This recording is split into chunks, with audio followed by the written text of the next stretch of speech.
Who are they? A businessman? An official? Or a model employed by the photographer? All these portraits were taken in the middle of the 19th century. These photos, now considered antiques, have been put up for sale in auction houses around the world.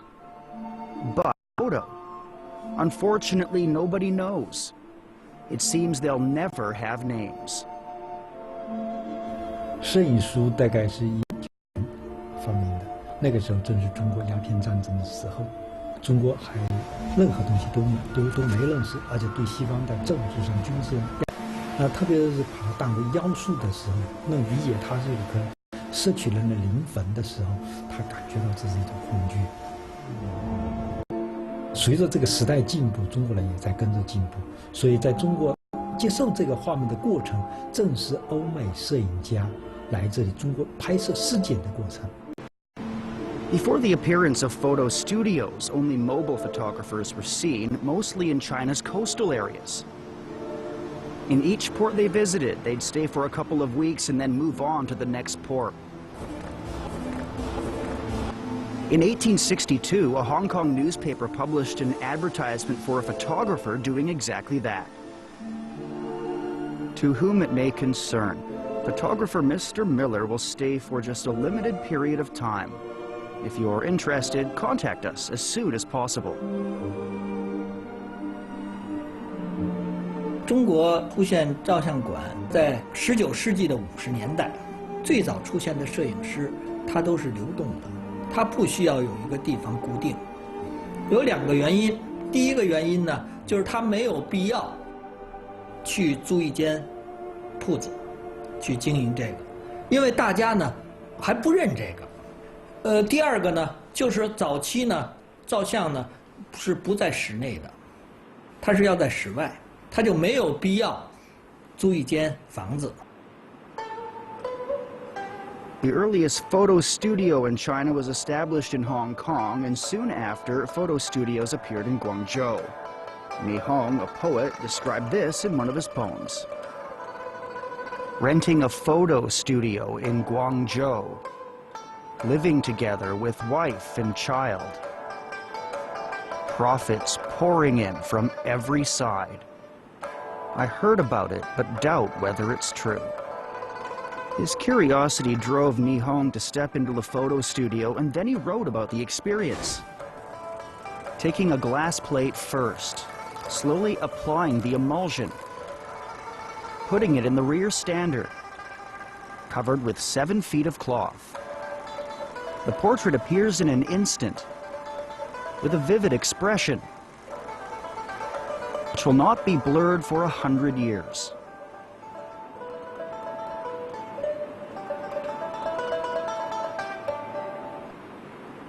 就是早期啊，在香港和广东，他们的照相馆呢，都是建在楼顶最上面，或者是建在楼顶的平台上，在楼顶再搭上玻璃房，人呢要在玻璃房里去拍照，大家就管照相馆叫什么呢？叫影楼。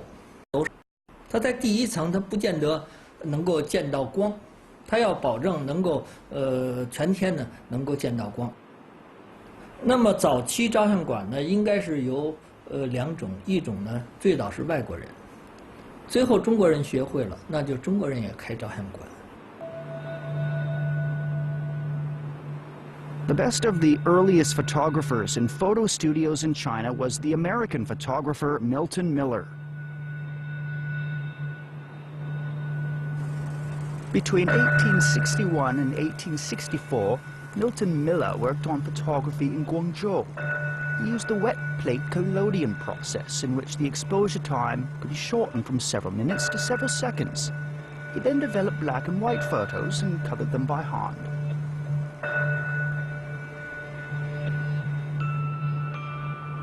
那时候呢，没有彩色的照片，另外呢，当时放大技术的这种限制，也没有大的照片。 如果需要彩色的又需要大的照片怎么办呢？在照相馆里还会同时存在画像的这种行为，它可以根据照片来画。早期的照相馆里，这个照相和画像实际上是并存的，所以说呢，很多这个照相馆它就沿用原来的那种说法，也叫相馆。In his earlier days, Miller had worked as an accountant in a jeweler's shop before learning about photography in New York. On July 19, 1860, he came to Hong Kong as a favor for an American photo studio which was looking at the possibility of opening a branch in China. Later, he opened branches in Guangzhou and Shanghai. Miller's portraits were never stiff or embarrassing to look at. They revealed that he effectively communicated with the subjects of his work, revealing their personalities. Though these photos were taken about 150 years ago, when we see the people in them, we do not feel separated from them in time.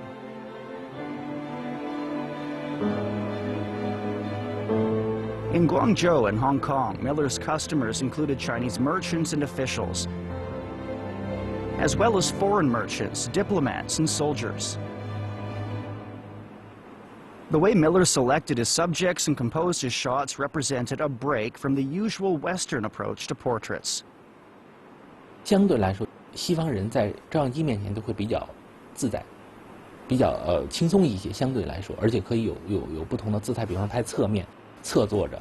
但是在中国不行，但中国人迷信认为说必须要拍正脸，脸上不能有阴影，这样的是不吉利的，或者说必须要拍全身。 只拍上半身的话，会觉得可能被腰斩了，或者是怎么样。所以中国人拍摄像，从现在看的资料看，基本上都是正襟危坐。当时汤姆逊还跟一个咱们中国的摄影师对话，说你们喜欢全的，为什么不说在背影除了正面之外，我们拍一张背影，然后贴在照片背后呢？这当然是一种开玩笑的这种话，但是说其实我们中国人有这样的习俗，其实并不为过，只是说东西方有这样不同而已。 他大部分作品都是全身的，有半身的也是主要是在香港拍摄的，而不是在广州，因为香港它毕竟从1842年开始就归英国人管了，所以是当地人相对来说在思想上会开放一些。即使广州离香港很近，在广州也很难会有人同意拍摄半身像。米勒他其实并不是说完全迎合西方人对中国的一种想象，甚至说对中国人想象的这种审美。 我们看他的这种肖像当中，很多，比如说全家福啊，包括是个人的肖像啊，都是就是像我们传统的中国人认为的那样正面的这种肖像，甚至是全身的这种肖像，当时也是这种带有东方审美趣味的一种东西，也是说受到了西方的这种欢迎，甚至说今天给我们留下来，很多人还以为这些照片是我们早期中国人照相馆拍的。 The traditional Chinese portraits, especially in the case of portraits of ancestors, highlight the dignity and integrity of the person.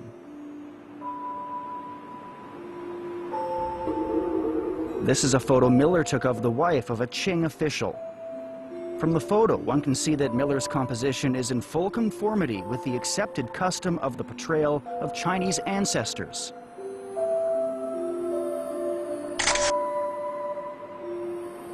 This is a photo of a Shanghai comprador taken by Miller, and it's very definitely in the Western mode.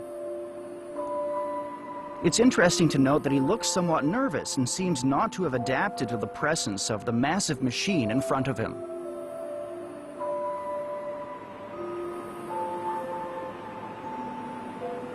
第一批接受的呢，应该是士大夫阶层，就是中国的知识分子，他们接受的是最早的。为什么呢？因为在1840年以后，这种师夷之计以制夷这种思想已经深入到一些知识分子当中，所以他们最早知道西方的科技要远远优胜于中国，他们呢就要把一些西方的东西呢拿进来实践。还有一个呢，认为这是一种西方生活方式的一种体验。 This photo of a parade in Hong Kong was taken by Miller in May 1862. British forces declared Britain's exercise of sovereignty over Hong Kong. Hong Kong, ceded to Britain after the Opium War, was the first colony ceded to Western countries by the Qing government, and it became the door through which opium flooded into China. The huge cargo vessel on the sea in the distance in this photo is an opium ship. 摄影术在中国的传播，实际上就是伴随着中国近代史的发展进行的。因为最刚开始就是从第一次鸦片战争，南京条约是5个开放口岸，所以从1850年代开始，有商业摄影师开始在贸易口岸开设照相馆。第二次鸦片战争之后呢，虽然开放的面积变大了，包括可以在北京设立公使馆，洋人可以直接到皇帝眼皮底下了，所以这个时候外国人在华的活动范围扩大，也就使摄影术在中国的传播变得容易和迅速了。In this photo taken by Miller, the family members of an official are sitting in a relaxed manner. The official has his right arm resting on the table in a manner more akin to Westerners of the time. It was at this time that photos displayed in the windows of photo studios began to set the fashion for portrait photography. The more casual poses in the Western style were trendy and modern. 早期的这个摄影审美，不是摄影师的审美，而是被拍摄者的一种审美。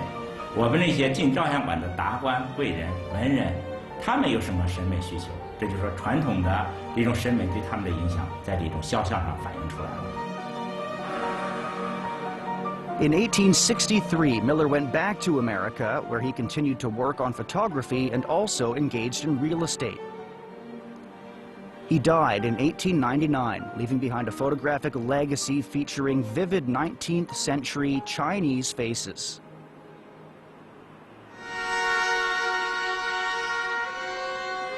Photo studios in Shanghai appeared later than in Hong Kong and Guangzhou, but they developed more quickly. The late Qing dynasty thinker Wang Tao wrote about this. With the aid of sunshine, Westerners took photos. The Frenchman Louis Legrand and the Chinese Luo Yuanyou were the best-known photographers in Shanghai.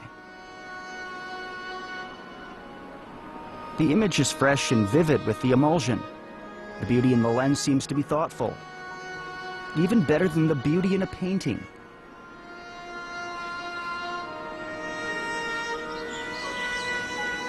Wang Tao's comment presents us with a vivid account of the great excitement photography generated. The Frenchman he mentions, Louis Legrand, set up the first photo studio in Shanghai in 1859.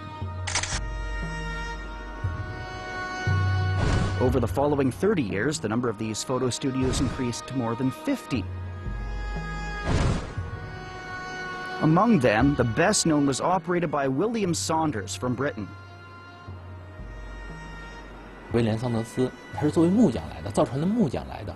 但是他一来就发现新的商机，觉得这个摄影术这个是有利可图，或者说他更爱摄影这一块，所以他就很快返回到英国，大概花了不到1年的时间去学习摄影术，然后带了照相机和大量的玻璃底片。1861年的时候又回到了上海，他最早是在 Astor House 这个酒店的旁边开了一家照相馆。William Saunders was a skilled portrait photographer. In many of his photos, scenes are set up and posed according to traditional Chinese culture and customs. A great number of his photos taken at the time were published in magazines like The Far East and Illustrated London News. 他会把当地人的生活搬到照相馆里面去，他会布置，比方说地上会铺上草席或者铺上稻草，找担东西的苦力拿着扁担，或者说是卖早点的小摊儿会扛着他的那个落的蛋，然后他会站在那个落的蛋旁边，然后旁边有个客人在吃东西，或者是有当地的一些古董商人，他会把一个很巨大的花瓶放在那儿，然后坐在那儿。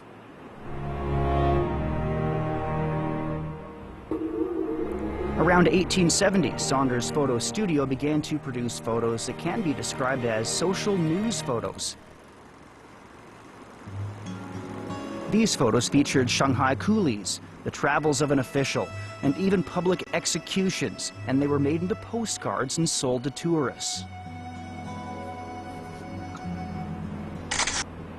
These photos of street vendors and cultural customs captured by Saunders on film were not really taken in the street, as at the time, photography was limited by its inability to capture images of moving objects. It had to remain motionless to meet the demands of a long exposure time. For each photo, Saunders had to arrange each and every detail in the studio. Some studios would cover the floor with straw and sawdust to simulate a street surface, but others didn't even bother to move the embroidered carpet, producing an incongruous result by placing a street beggar in a luxurious carpeted room. But Saunders never made such mistakes. 肖像它仅仅是能提供一个人物的形象或者他服饰的这样一种概念，但你很难看到他的职业是什么。他从事，比方说上海的卖早点的小贩，他扛着骆驼担都到照相馆去，他靠着骆驼担在抽自己的水烟，这样的影像，对于没有的西方人来看的话，哦，他就知道这是卖早点的小贩，他是个什么样的衣着打扮，这是西方人乐意看到的，又填补了一部分他们的好奇心。从今天留存的东西来看，中国人的形象可能是很多很呆滞木讷。这个呢，我觉得更多的是说是摄影师当时他们为了有一个好的销售的市场，他们就是说来契合西方人当时对中国人的这种想象，他们刻意去选取或者刻意去抓取的这样的中国人的这种形象。我觉得也不是说一种客观的反应，实际上还是说这些早期的商业摄影师他们的一种驰名的试点。This photo depicting a tribunal was posed by models, and it's full of these so-called Chinese elements. One example is a couplet on the wall. What it says would never be found in such serious surroundings. The words on the tablecloth are even more baffling in this context. In the thousands of years of Chinese history, such sentences never existed. But for Saunders and Western society, these Chinese elements didn't necessarily have to be accurate. As more and more Westerners made their way to the East in the process of colonization, demand for exotic photos increased. 这些内容的影像来说，对西方人是很好奇的。他不知道什么样，只是听说哦，中国人行刑会砍头或者有什么加刑，他们认为这是不人道的，对人是不人道的。他会专门拍摄这样的场景，然后去卖给客人。Saunders designed scenes and employed models according to traditional Chinese culture and customs. He took photos of bearers, prisoners, and people smoking opium. When these images of the Chinese were sent to the West, what stayed in the minds of Westerners was how backward, barbaric, and degenerate the Chinese were.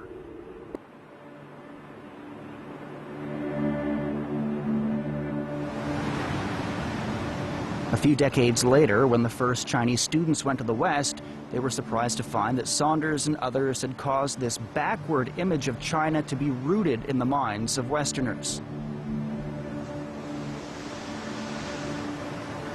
Philosopher Feng Youlan was the one who commented on this.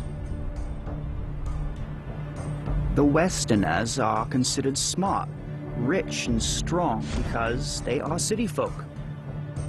Chinese are considered stupid, poor, and weak because they are country folk.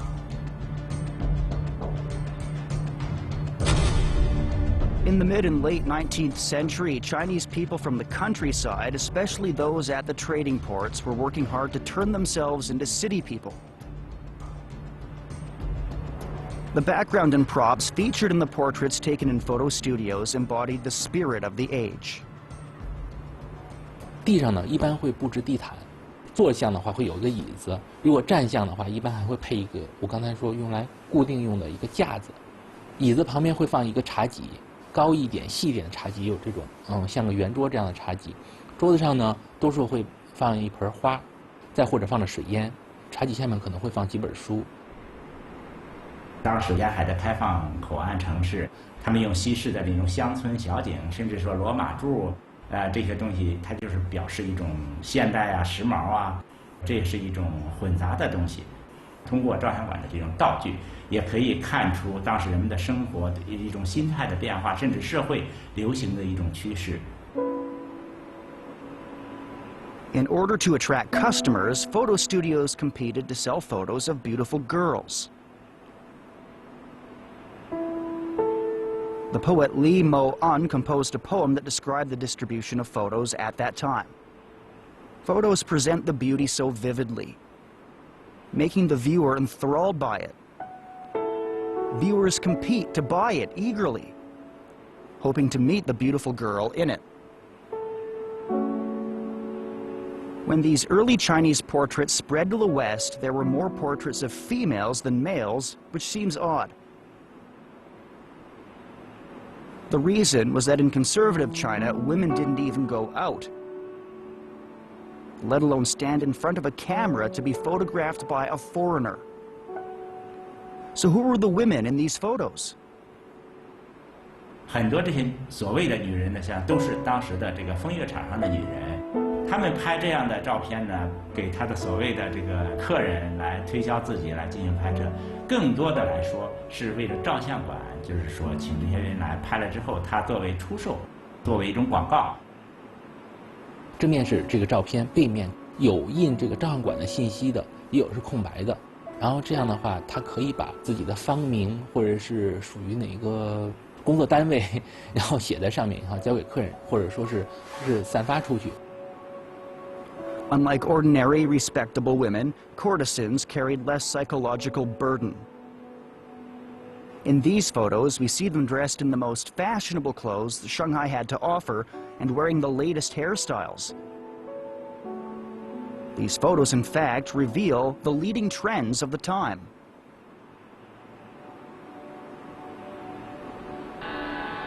By the end of the 19th century, in all China's coastal areas, photography had become wildly popular. This is a photo taken during the First Sino-Japanese War. And this is a photo of members of the Boxer movement taken by an American traveler.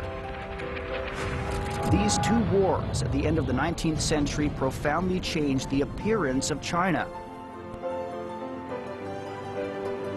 Join us for part 4 of Zoetrope, China in the Eyes of Foreign Photographers.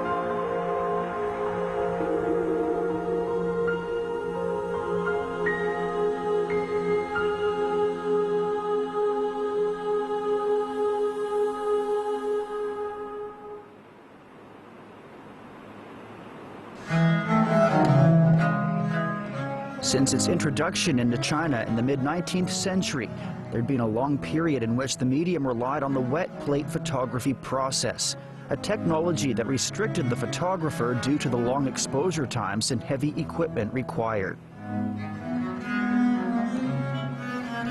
By the late 19th century, the technology had developed, making photographers much more mobile.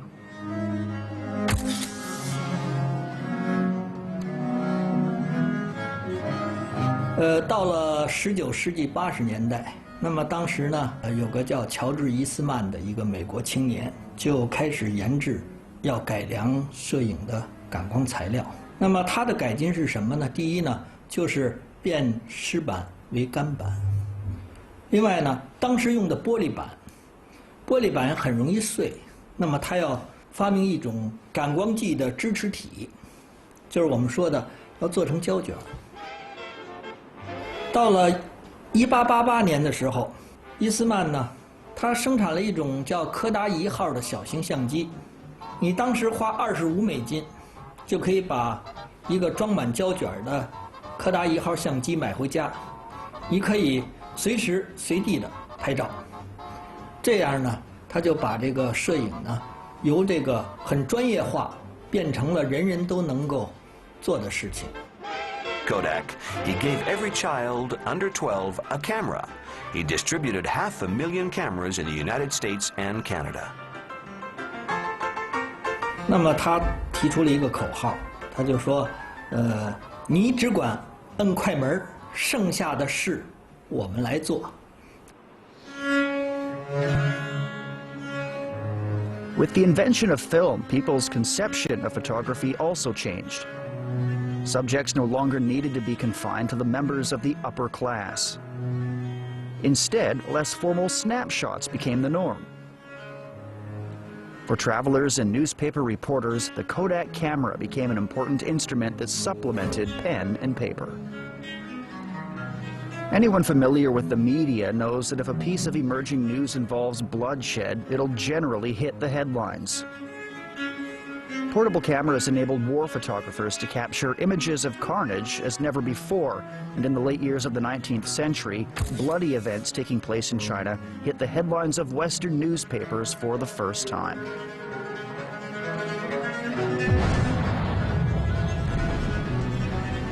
When the year 1894 saw the outbreak of the First Sino-Japanese War, no amount of news reports could match the sheer visual impact of photographs taken on the battlefield. Ogawa Kazumasa, a famous Japanese photographer, recorded the war as it really happened. His photos constitute the only visual record of the war.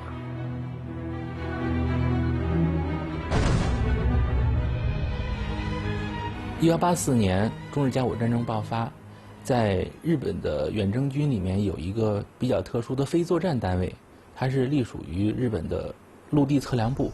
这个部门的主要任务就是对战场的地形地貌进行测绘，同时也肩负着用摄影术来记录战争的任务。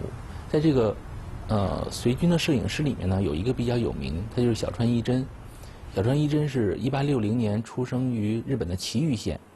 他15岁的时候就开始学习英语，然后接触摄影术。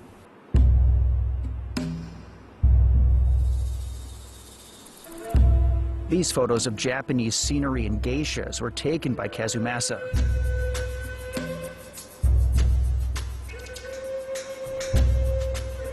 This is the Japanese literary giant Soseki Natsume. Later it became the basis for the 1,000 yen banknote. With the outbreak of the First Sino-Japanese War in 1894, Ogawa Kazumasa received a rare opportunity. He boarded a Japanese ship and recorded images of major historic events. 这样摄影术传入中国跟传入日本来说的话，实际上是更早的是传入中国，但是日本呢，他们更好的利用了摄影术，所以在甲午海战这已经到了19世纪末期了，他们的所有的战地、所有的战争，他们都有非常好的影像记录。 This photo of a military parade of Japanese forces was taken by Kazumasa in Tokyo.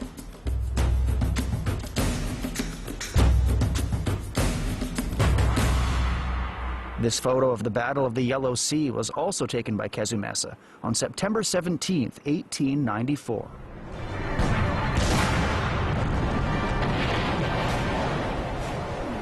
In this modern naval battle, China lost 4 ships and more than 1,000 officers and soldiers. Japan lost just 1 ship. 这个是对中国的精神角度来说，是彻底的摧毁性的打击。中日战争，那么为什么呢？中国自古以来的历史有个特点，就是凡是跟我们的文化距离 近的，我们中国人都是拼死抵抗的；凡是跟我们的文化距离远的，反而很容易征服中国人。中国输给英国，输给法国，但是日本不同，中国人一向是看不起他的。这是一次真正的全面战争，输了。那么这个呢，冲击的是彻底的。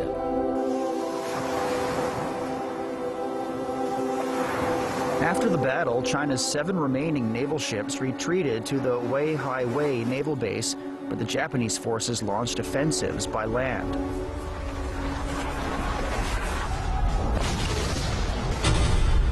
This photo, taken by Ogawa Kazumasa, shows Japan's Oshima Brigade landing at Incheon. The baggage and horses of Japanese forces occupied the entire beach. The Japanese buried their fallen soldiers on the shore. 从这些画册里面，几乎每一张照片都可以看出日本人对这种胜利的炫耀。比方说，还有一张照片是在平壤，日军俘虏了大量的清军士兵，就是清军士兵就是衣衫褴褛，然后表情落寞，然后坐在地上，周围都是全副武装、表情严肃、端着枪的日本士兵，然后还有他们自己的海军士兵在自己的船上的这种很耀武扬威式的这种合影。日本摄影师在这场战争中拍摄的照片，几乎每一张都在炫耀他们的胜利。Here is a Korean coolie forced to work by Japanese forces. This one was taken by Kazumasa, showing Japanese troops near Port Arthur. Li Hongzhang, governor of Jili, suspected the Japanese forces' strategic intent to outflank the northern naval base by land, but he was not in a position to command the army. Li Bingheng, the governor of Shandong, only sent less than 2,000 villagers to guard the coastal areas of Zhongcheng because he was concerned with counterbalancing Li Hongzhang's political power.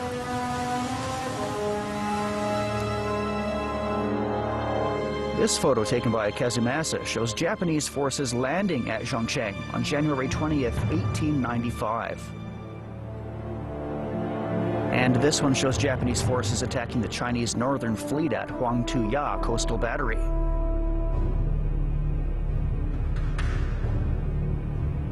日本在现代化过程当中呢，它没有我们中国人的这个信仰上的障碍。中国的主流还是不愿意承认我们的学说、我们的精神不如他，不如西方。When speaking of the First Sino-Japanese War, Paul French said much the same thing. Despite the general European view, which assumed that China would easily defeat Japan, the war ended badly for the Chinese and proved to be a significant nail in the coffin of the ailing Qing dynasty. The most important outcome of the war from a foreign perspective was that it kicked off the scramble for concessions.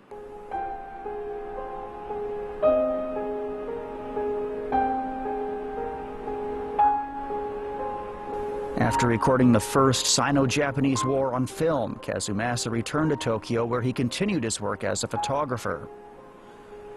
Just 5 years later, China saw the rise of the Boxer Rebellion.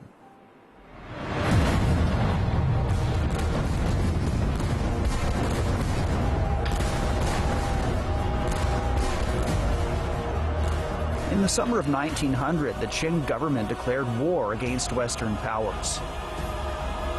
Kazumasa hastily packed up his equipment and rushed off to China with the Japanese forces.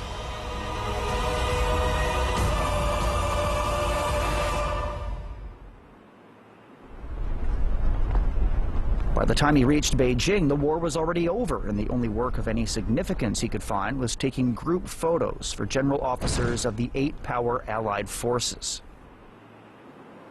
At the time, the Forbidden City and Beijing were virtually deserted. So, Ogawa Kazumasa seized the opportunity to take numerous photos of Beijing's buildings. In his photos of Beijing, the streets are empty and buildings are in ruins.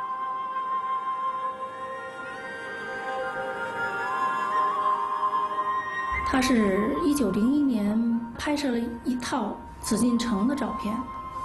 这个照片的特点是当时慈禧带着光绪以及皇室成员都外逃了，宫里头没有人打理，荒草遍野。其中有一张，比如他拍的是紫禁城午门的照片，那你就看呢杂草丛生，还有一些宫殿的院落，那都是草深过膝。有这样一些照片，好多建筑我们今天看不到了。所以小川一真在1900年前后，他拍摄了紫禁城的这么一批照片，这个流传到现在是非常珍贵的。After returning to Japan, Kazumasa published photos of the Beijing incident and View of Beijing. He had captured images of what turned out to be a turning point in Chinese history. Did any other foreign photographers take photos of this historical event?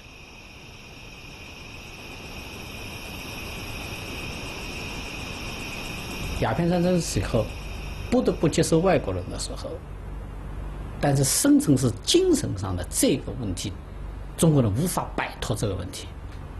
那么精神上当不能摆脱的时候，就完全就是力量的问题。只有当西方的力量超过中国人，并去制服中国人，中国人才不得不服。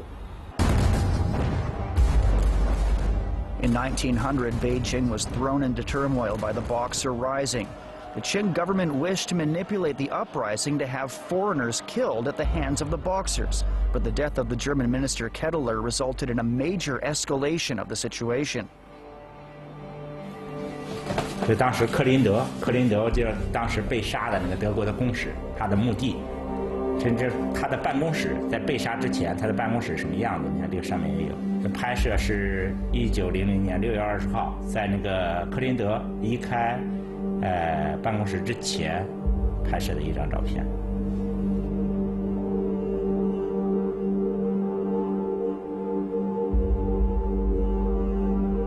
When the Boxers besieged Beijing's legation quarter with the support of Qing soldiers, Western diplomats and immigrants escaped into the British legation. So, who exactly took these precious photos? 就拍摄这个事件，我认为有3个摄影师是最重要的，其中之一是凯利牧师。凯利牧师他是一直生活在北京，他是传教士。另外一个是从外面来的，就是美军的随军摄影师，叫奥基夫。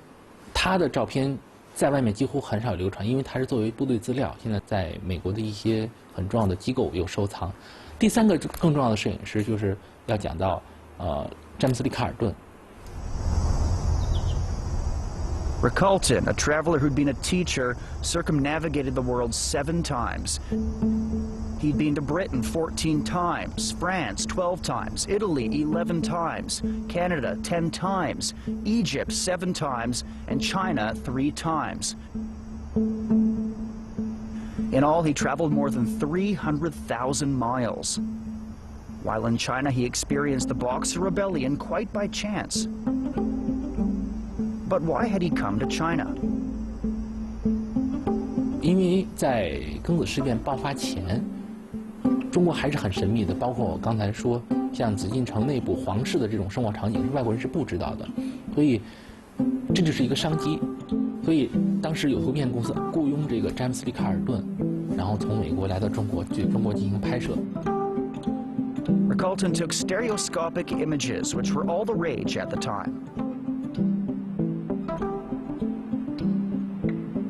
因为你照片是单独用左眼和右眼看到内容不同，然后通过光学的原理让它叠加成一个被分层的像，可以是能看到这种立体的感觉，特别是对人对场景。所以那个时候有流传一种说法，就是在西方朋友聚会，那时候没有电视也没有收音机，干什么呢？就聚在一块看立体照片，看世界各地的风景。 When he came to China, Riculton was 60 years old with many years of rich travel experiences behind him. And in his stereo photos, he never hid his perceptions of China and its people.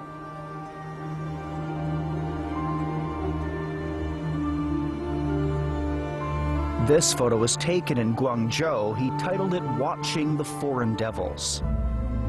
他在广州的时候拍了一张照片，就是那个时候有很穷的人，无家可归的人，他只能是找一个地方，就是去等死，也不会有人管。专门有那么一个区域，就是让他们去等死的地方。他听说那个地方就去那儿拍照，正好有一个人侧躺在那儿。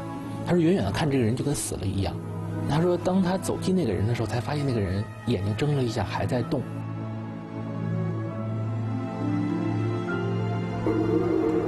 This is a tea house in Nanjing Road, Shanghai. Tea houses are a national industry in China, just like pubs in the West. A policeman was standing on the street. You can see from his uniform, equipment, and leather shoes that he has been westernized. Actually, those who live in the European concession have been westernized in many aspects. but they still retain many traditional habits, such as drinking tea in a tea house. 他来的时候，八国联军还没入侵到中国，那么也就是说，他的拍摄工作呢，拍摄活动还是比较闲散的。他是由南往北，先到了南方啊，然后拍摄了大量的一些那个民风民俗的东西，后到了上海。 This is a Chinese military officer and his wife and daughter. The officer was eager to meet with an American, though he couldn't speak any English. He was clever and friendly. Unlike other Chinese gentlemen, he was willing to let us meet his family. Their gowns were made of fine silk. 因为中国对西方来说最重要还是茶叶和丝绸，所以他去了，当时湖北的京口的一个地方，特意去拍摄茶园。但这是从照片上已经很难反映出来，但是要看他的日记的记载，就是驻守蹲在地上，远处是一个石桥，然后在远处围了一些中国人。他就说那些中国人实际上当时在往他扔石块，说那个洋鬼子在拿了一个妖怪的机器在要射我们的魂，为了防止那个石块砸中他的相机，砸中他自己，好不容易才拍了一张照片。有一天在那突然看到河边运河边上有一个渔民带着好几只鱼鹰在捉鱼，他就很兴奋的就拍了照片，因为这个西方是没有，他们觉得很有意思。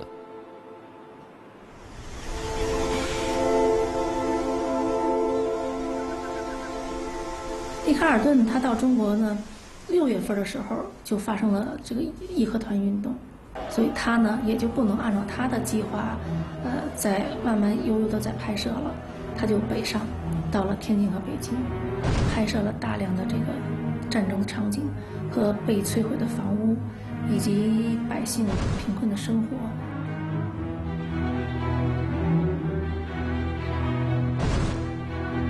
Compared with the charm and tranquility of southern China, in the north, Ricalton could feel nothing but crisis and death. As it happened, he arrived in Tianjin just after the 8-power Allied forces seized Dagukou Fort. He took photos of the northwestern fort from a high watchtower. In one photo, one can see a hole in the side of the docked American Navy ship, the Monocacy. 利卡尔顿当时到天津的时候，天津的这场战斗已经打完了。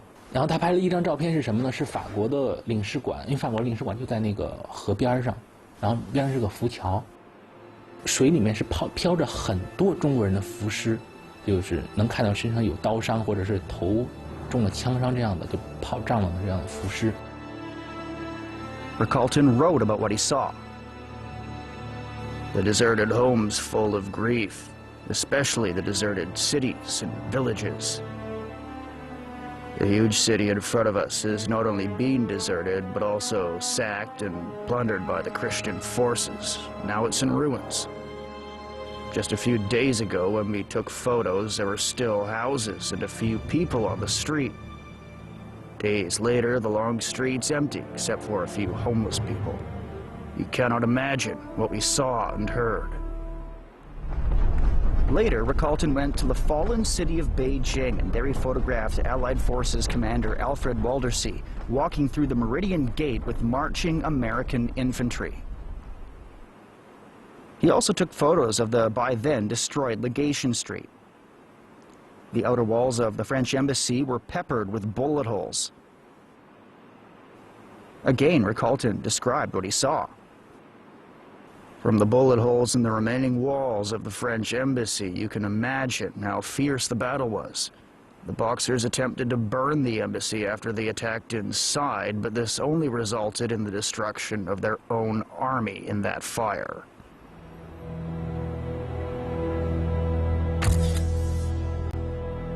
From the hundreds of photos taken by Ricalton and his numerous accompanying notes, it can be seen that he never really got under the skin of Chinese society.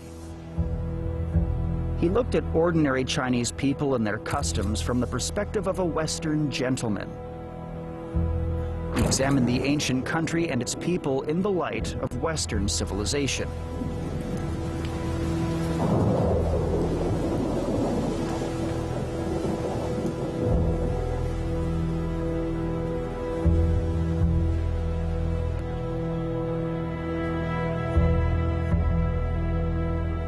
But Ricolton had been lucky.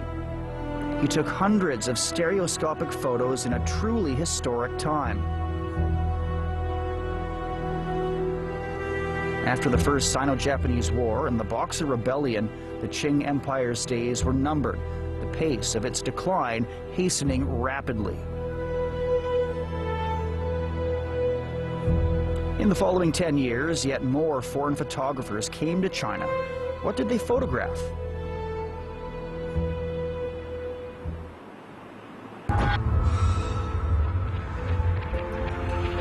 This rare movie footage was taken in the late 19th century when the same man also took still photos.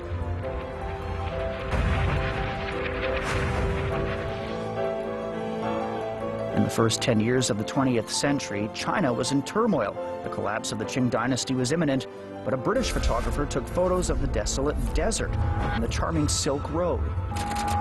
Why, at this moment, did Morrison choose to photograph China's northwest?